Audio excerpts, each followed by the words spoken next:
For now, let's move on then. Ekta is joining us to give us an insight on the launch of generic version of Blockbuster cancer drug Revlimid and what that may mean for Dr. Reddy's in particular. Ekta?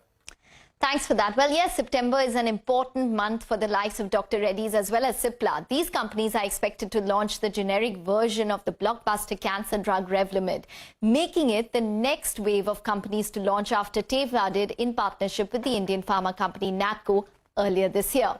Now, a quick refresher. Revlimid is a cancer drug by Bristol Myers Squibb used for conditions such as blood cancer. The drug generated sales of $12.8 billion in 2021 in terms of global sales. BMS settled with around 10 companies on the launch of the generic version of the drug. Settlement terms for most included a volume-limited launch till Jan 2026 with no limitations thereafter.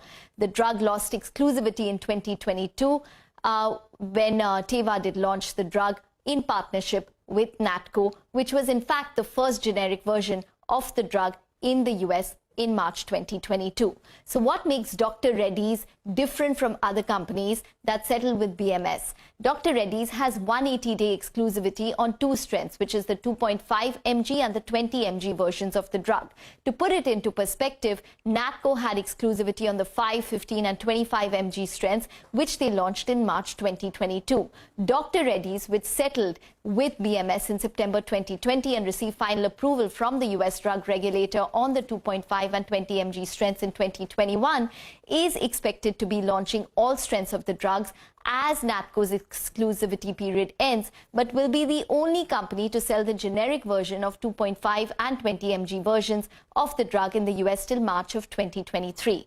So how lucrative an opportunity is it for Dr. Reddy's and others? Over the next 3 years, the contribution is estimated to be as much as $600 million if things go right for Dr. Reddy's, as it has exclusivity on the two strengths that I mentioned earlier, and up to $300 million for even the likes of Cipla, which has received US FDA approval for the drug and said that they will be shipping the drug shortly. Sun Zydus too could make up to $300 million as per analysts if they launch the drug now or in the next couple of weeks.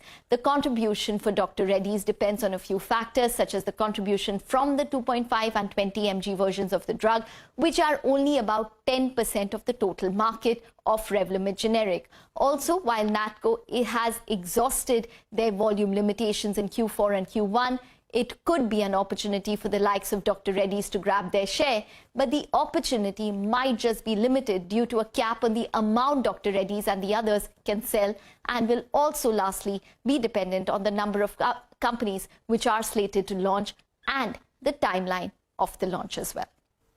Okay, all right, Ekta, thanks a lot for putting that piece together.